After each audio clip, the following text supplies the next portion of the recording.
है एग्ज़ाम में आने की, वो ज़्यादा से ज़्यादा होगी इंशाल्लाह। और सबसे पहले मैं आपको समझाऊँगा कि ईडीएम होता क्या है। बहुत से कैंडिडेट्स को ईडीएम की माना नहीं पता होते, तो वो उसको समझ भी नहीं पाते। तो आप इस डेफिनेशन को देखिएगा और थोड़ा-सा इसको समझने की कोशिश कीजिएगा। An expression that can not be understood from the meanings of its separate words, ठीक है? जो उसकी मीनिंग होती है सेपरेट वर्ड से, वो समझी नहीं जा सकती, ठीक है? अंडरस्टूड नहीं होती उसकी meanings. But that has a separate meaning of its own, लेकिन उसकी जो है एक अलग से दूसरी मीनिंग होती है, ठीक है? अदर मीनिंग होती है, ठीक है? अभी मैं जैसे कि आपको बताऊँगा तो आपको समझ भी आ जाएँगी वो चीज़ें, ठीक है? ये है इम्पोर्टेंट इडियम्स जो हम आपके सामने रख रहे हैं। ये आपने बहुत बार सुना भी होगा, अपने बचपन से हम अंग्रेज़ी की जो तालीम हासिल करते हुए आए हैं, हर छोटी-बड़ी क्लास में हमें इस तरह के इडियम्स पढ़ाए जाते थे।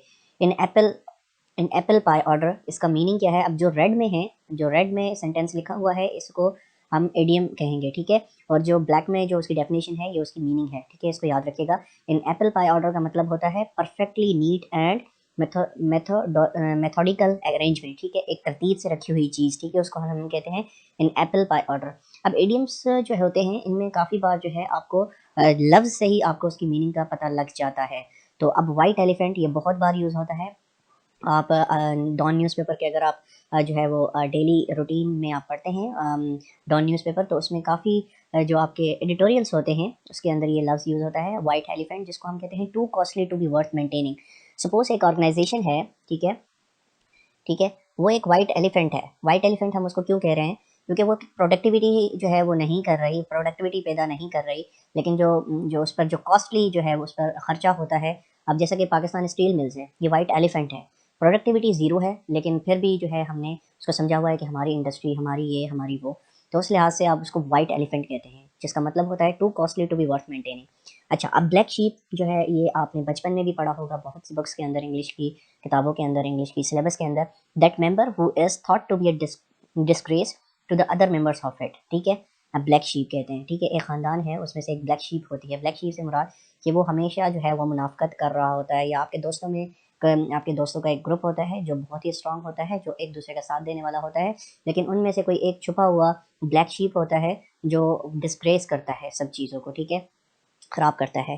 फिर है a bosom friend. Bosom friend हम कहते हैं close and dear friend and went everywhere together, मतलब इसको आप बेस्ट फ्रेंड भी कह सकते हैं। बॉसम फ्रेंड को जो है आप बेस्ट फ्रेंड भी कह सकते हैं, जो इतनी जो है उनकी पक्की आपस में दरमियान दोस्ती होती है कि वो एक दूसरे के बिना कहीं नहीं जाते, ठीक है? उसके अलावा हम देखते हैं गो प्लेसेस।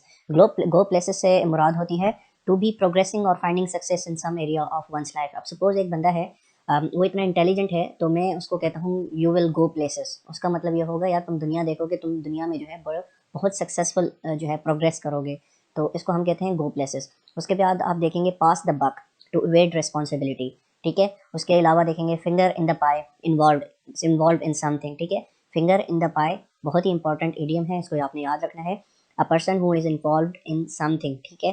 फिर है टू कीप वंस टेम्पर, ठीक है? To be in a good mood, इसकी मीनिंग है to be in good mood. फिर है hitting the nail on the head, यानी इसकी जो है मीनिंग क्या होगी? Performing a task with exactness, ठीक है? Hitting the nail on the head. अब आप इसको थोड़ा सा समझें, आपको ये जो इडियम है ये बजाते खुद इसकी मीनिंग बता देगा।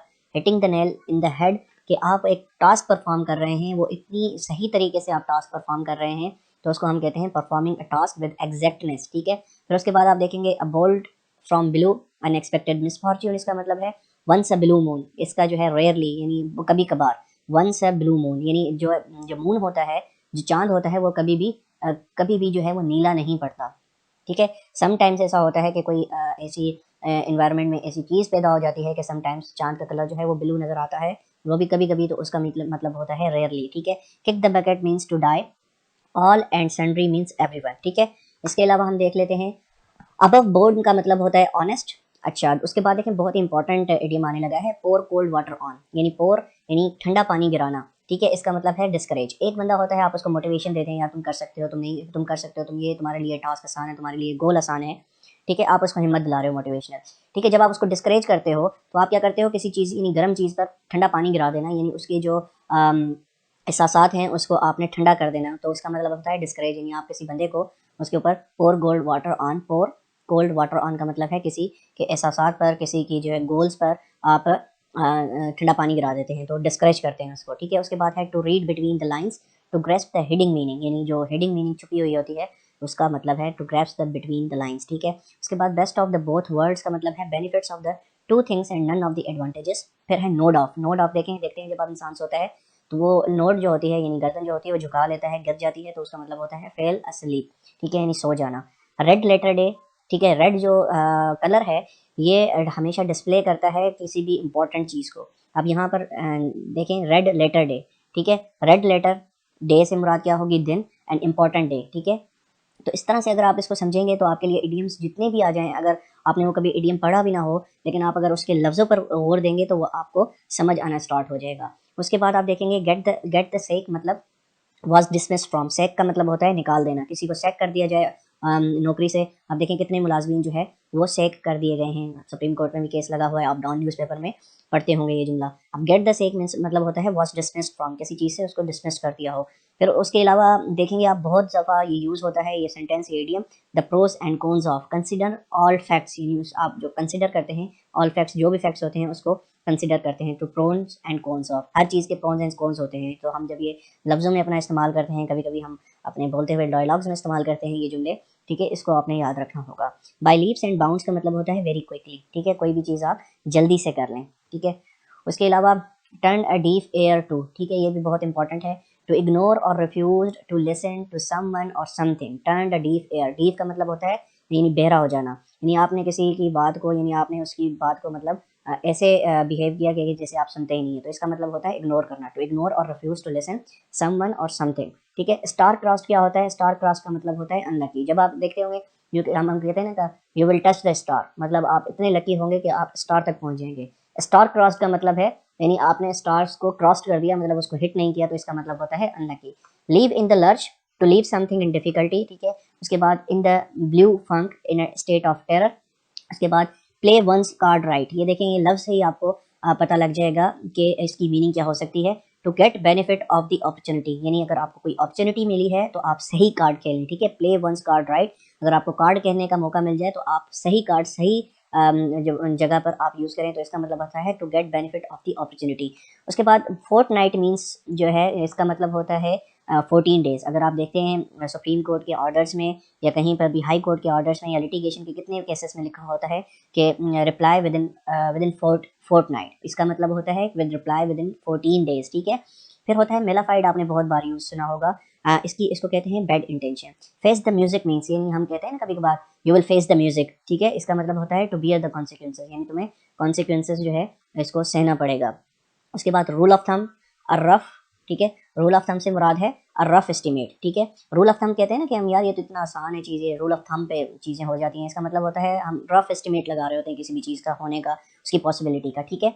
उसके अलावा ये लास्ट के कुछ आ गए हैं, इसको भी आप देख लीजिए। बीट अबाउट द बश मतलब to avoid the main topic, ठीक है। पुल योर सॉक्स अप मतलब ये भी बहुत इंपॉर्टेंट है, ठीक है, पुल योर सॉक्स अप मतलब टू इम्प्रूव, ठीक है। फिर उसके बाद हॉट पोटैटो बहुत बार यूज़ होता है आपके डॉन न्यूज़पेपर में, द न्यूज़ वगैरह में, इंग्लिश न्यूज़पेपर्स के अंदर। अ कंट्रोवर्शियल इशू और सिचुएशन दैट इज ऑकवर्ड और अनप्लेजेंट टू डील विद, यानी एक ऐसा इशू, एक ऐसा कंट्रोवर्शियल इशू जिसे डील करना जो है वो बड़ा ही मुश्किल होता है, ठीक है। तो ये था आज का हमारा टॉपिक, उम्मीद करता हूँ इससे आपको सीखने का मौका मिला होगा। अब इडियम्स जो हैं अगर आप गूगल पर लिखेंगे तो बेतहाशा आपके सामने आ जाएंगे। तो अब हम इस तरह से तो नहीं कर सकते, अब हम हज़ारों तो कवर नहीं कर सकते ऑब्वियसली। तो ये चंद एक मैंने आपके सामने इंपॉर्टेंट इडियम्स रखे थे और इससे आपको अंदाज़ा हो गया होगा कि इडियम्स जो है ना किस तरह से सॉल्व किए जा सकते हैं, ठीक है। इडियम्स अगर सपोज आपने कोई ऐसा इडियम आपके सामने आ जाए जो आपने कभी नहीं पढ़ा, तो उस इडियम को आप सॉल्व इस तरीके से कर सकते हैं कि आप गौर करें उसके वर्ड्स पर, जो सेंटेंस के अंदर वर्ड्स यूज हुए हों, ठीक है। अब पुल योर सॉक्स अप यहाँ आपके सामने जो नजर आ रहा है, इसमें आप गौर करेंगे तो पुल योर सॉक्स अप आप थोड़ा सा जोर देंगे, 4 ऑप्शंस आपके पास मौजूद होंगे, देखेंगे यार इसका लफ्जी मीनिंग जो है वो क्या निकलती है। इसका मतलब है टू इम्प्रूव, ठीक है। हॉट पोटैटो से क्या मतलब है, एक ऐसा इशू जो मतलब मार्केट में इन हो, यानी हॉट पोटैटो से मुराद है कोई ऐसा गर्म इशू जो अभी रिसेंटली जो है वो न्यूज़ में आ रहा हो या करंट अफेयर्स में जो है वो चल रहा हो, उसको हम ये कहते हैं। इसी तरह से काफ़ी ऐसे वर्ड्स हैं जिसके जो इडियम्स हैं जिससे आपको पढ़कर ही अंदाज़ा हो जाएगा, यानी 4 ऑप्शंस में से कौन सा ऑप्शन आपका ठीक हो सकते हैं, ठीक है। तो ये था आज का टॉपिक, उम्मीद करता हूँ आपको पसंद आया होगा। मिलते हैं इंशाल्लाह कल एक नए टॉपिक के साथ, जब तक अपना बहुत ख्याल रखिएगा। अल्लाह हाफिज़।